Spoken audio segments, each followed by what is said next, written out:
All right, Shalom. First and foremost, I want to give all praise to Yahweh Shem El Shai. Give our honors to the elders and apostles of Great Millstone. That's right. And salutes and shalom to all you bros out there that's pushing the word in truth and sincerity. That's right. All right, we're just going to hop right into it, bros, because the phone is not going to last too long. God. This is Isaiah 4:1. And in that day, 7 women shall take hold of one man, saying, we will eat our own bread and wear our own apparel. Only let us be called by thy name to take away our reproach. Yep. That's right. For you brothers, man, we all thinking the same thing. I mean, they think the dudes at Great Millstone hate women. We don't hate women. We love women. It's just there's a time and place for everything. And the time is gonna come where we gonna get these women, man, in droves. Cause right now you go, they shun you up, oh nigga, you ain't shit. But soon it's gonna come when they bowing at our feet just to be called by our names. And we gonna have the will to say nah or yeah. So the time is fastly approaching where they gonna come in droves to brothers, man. But our first woman is wisdom. But we gonna keep going into our first woman is wisdom. We have a woman. That's why when you talking to a chick and you throw her off like, all right, cool, you got to do, all right, leave me alone. Or she's like, oh, I don't want to be bothered, but all right, cool, whatever. Because we have a woman. And they're like, why you ain't coming at me like that, though? Because we got a woman. We got the wisdom to know that more is coming, that riches and honor is in her hands, man, which is Yahweh Shai, truly. All right, go ahead. This is Proverbs chapter 5, verse 15. Drink waters out of thine own cistern and running waters out of thine own well. That's right, because we ain't drinking the water out of the hands of these women like these niggas. We ain't bowing down. We ain't give you the earth. We ain't what's the word? Like pussy beggars. We're not pussy beggars. We're not, it says don't we're not conforming to your ways. Mm-hmm. You gonna conform to our ways. We're the stone. We're like Yahweh Shai, like the brother said, we lively stones, but how Yahweh Shai was the cornerstone. It said everybody that came against him was grounded to powder, and they that tried to fight against him, they were crushed. So really the woman's spirit is crushed by our spirit already, because we come in another form. We're not like other men. Mm-hmm. Right? Let thy fountains be dispersed abroad, and rivers of waters in the streets. Let them be only thine own, and not strangers with thee. God. Let thy fountain be blessed, and rejoice with the wife of thy youth. The wife of our youth is wisdom, man. She was guiding us before we even knew. Really, the spirit of Yahweh Shai was guiding us before we even knew who he was, who Yahweh Shai was, because we were discontinued from our heritage. Right? Let her be as a loving hind in pleasant roe. Let her breast satisfy thee at all times, and be thou ravished always with her love. That's right. That's why, hey, brothers, oh man, we're ravished in the love of wisdom, man. That's why a woman likes when you grab her up like real rough, you know. Even if brothers go get the harlots or whatever from time to time when you got the cheese to do so, you so rough with them and stuff. They like, whoa, you a different type of dude. They be like, man, it's, and they be like, they'll even ask you before you get it in. Oh, so you live around here? Where you from? Like they all want to do small talk with you, but you just there to do your business and get out of there. But go ahead. And bro, like you said earlier about the lion, we really want to jump on them, and conquer Pounce them. on them, yeah. Right, but we gotta wait. You know what I'm Gotta saying? wait, yeah. This is verse 20. And why wilt thou, my son, be ravished with a strange woman, Yeah. and embrace the bosom of a stranger? Yeah, why would you be ravished with these strange women? They gotta cling to you. And the time is coming when they do cling to you. And you're gonna be doing whatever you want because they're gonna be under your jurisdiction, under your household, so to speak. That's pretty much that was it. Yeah, that's it. All right, Khan, I'm gonna get the order of things. This is 1 Corinthians chapter 11, verse.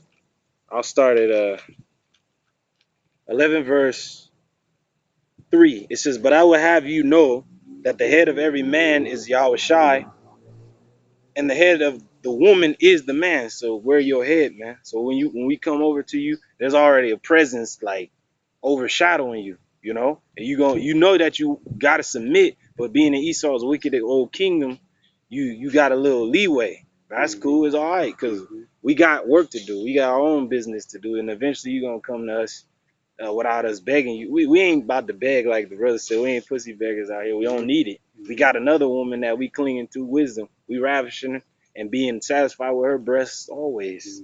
But when y'all, like when another woman sees you with another woman, she wants you because you got that other woman. So, hey, brothers, you got that woman. So eventually the woman gonna come because you had that woman, wisdom, Sophia. And as I'm gonna continue, it says, but I will have you know that the head of every man is Yahweh Shai, and the head of the woman is the man, and the head of Yahweh Shai is Yahweh. So hey, that's the order of things. If we're subject to our husband, so to speak, and we're his woman, then the Lord is going to put our woman back in order under our rule, because we went off and we was proud against Yahweh by Shemi Shai. So the Lord turned our women against us to prove that that's how we were unto him.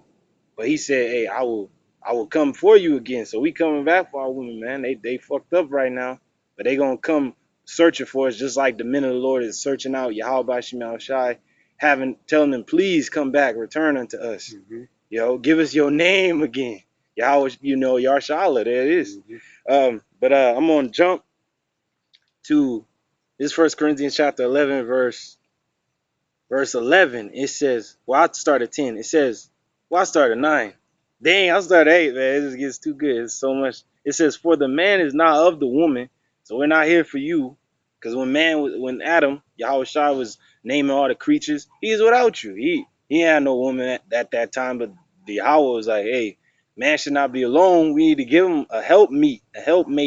That's the woman. You're a help here. You're not here to rule. You're not here to do anything.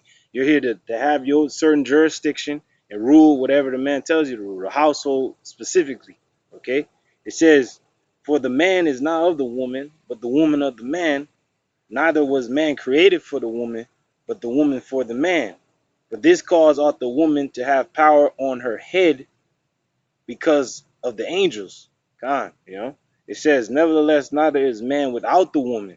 Because we do need you. Though we get on you, we talk smack, but it's well deserved. It's pretty much right. The indignation is righteous anger. We angry at you because you going off. Like, you already fucked up with the curses, but you go even further to the left. Like Barak be saying, it be some beautiful so-called Israelite women among our people that they stripping, they shaking their ass and shit for some damn paper money, man. When you could do better than that, all you had to do was find a man of the Lord, and you've been all right. But you rather go shake your ass and be a harlot. But the scripture said our women is gonna be harlots in the city. It says, for as this verse 12. It says, no, verse 11. Nevertheless, neither is the man without the woman, neither the woman without the man in Yahweh. By Hashem Yahweh Shai, for as the woman is of the man, even so is the man also by the woman, but all things of Yahweh. It says, judge in yourselves, is it comely that a woman pray unto the Most High uncovered? And that goes the same, like you have to have your head covered. And if the man is your head, without him, you ain't going to be saved. The Most High is not going to be dealing with you unless you had a man, just like a woman had to have the head covered for the Lord to hear her prayers. You got to have that man of the Lord in order for you to get out of here. So that's going to be the thing in these times. Brothers, just remember that you the prize, you the gold that's being tried in the fire right now. And let me jump, last scripture. This is Genesis chapter 3, verse 16. It says, unto the woman he said, I will greatly multiply thy sorrow, because the sorrow is coming. What it was talking about right here is the birth pains. But this sorrow is going to come for you women in these days, because you're going to lose all your goodies. And it says, unto the woman, he said, I will greatly multiply thy sorrow and thy conception. In sorrow thou shalt bring forth children, and thy desire shall be to thy husband, and he shall rule over thee. So you got to remember that we rule over you, just like Yahweh, why Yahweh Shai reigns in the heavens above us, in the kingdom of men, that the Lord set up whoever he will. Hey, in that time, we gonna choose whoever we will through the spirit and power of Yahweh Shai. But with that, hey, call Lord Yahweh Shai, double honors to the apostles and elders of Great Millstone, and salutations and much love to you, Akim, out there pushing this word in sincerity and in truth. Shalom. Shalom, bros.